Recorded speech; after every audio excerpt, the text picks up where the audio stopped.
சென்னையில் வசிக்கும் பெண்களுக்கான இளஞ்சிவப்பு ஆட்டோக்கள் திட்டத்தில் விண்ணப்பிக்க கால அவகாசம் டிசம்பர் 10ஆம் தேதி வரை நீட்டிக்கப்பட்டுள்ளது. மேலும் 10ஆம் வகுப்பு தேர்ச்சி பெற்றிருக்க வேண்டும் என்ற தகுதியும் நீக்கப்பட்டுள்ளது. பெண்களின் பாதுகாப்பில் புதிய முன்னெடுப்பாக இளஞ்சிவப்பு ஆட்டோக்களை தமிழக அரசு அறிமுகப்படுத்தியது.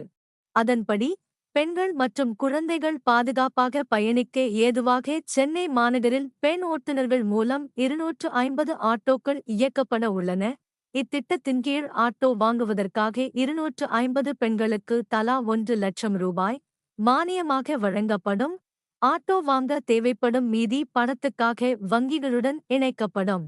சென்னையை சேர்ந்த 25 முதல் 45 வயதுக்கு மிகாமல் ஓட்டுநர் உரிமம் வைத்திருக்கும் பெண்கள் இளஞ்சிவப்பு ஆட்டோக்கள் திட்டத்துக்கு விண்ணப்பிக்கலாம் என்றும், கைம்பெண்கள் மற்றும் ஆதரவற்ற பெண்களுக்கு முன்னுரிமை அளிக்கப்படும் என்றும் சமூக நலத்துறை சார்பில் தெரிவிக்கப்பட்டிருந்தது.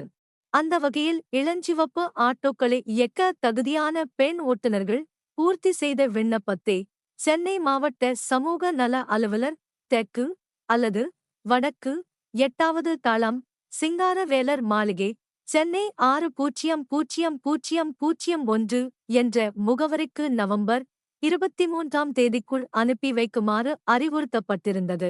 தற்போது அதற்கான கால அவகாசம் டிசம்பர் 10ஆம் தேதி வரை நீட்டிக்கப்பட்டுள்ளது. அதேபோல் திட்டத்தில் பயன்பெற முன்பு 10ஆம் வகுப்பு தேர்ச்சி பெற்றிருக்க வேண்டும் என்று நிர்ணயிக்கப்பட்டிருந்த நிலையில் தற்போது அதுவும் நீக்கப்பட்டுள்ளது. எனவே இளஞ்சிவப்பு ஆட்டோக்கள் திட்டத்தில் பயன்பெற விரும்பும் பெண்கள் இதை பயன்படுத்திக் கொள்ளுமாறு சமூக நலத்துறை ஆணையர் அழைப்பு விடுத்துள்ளார்.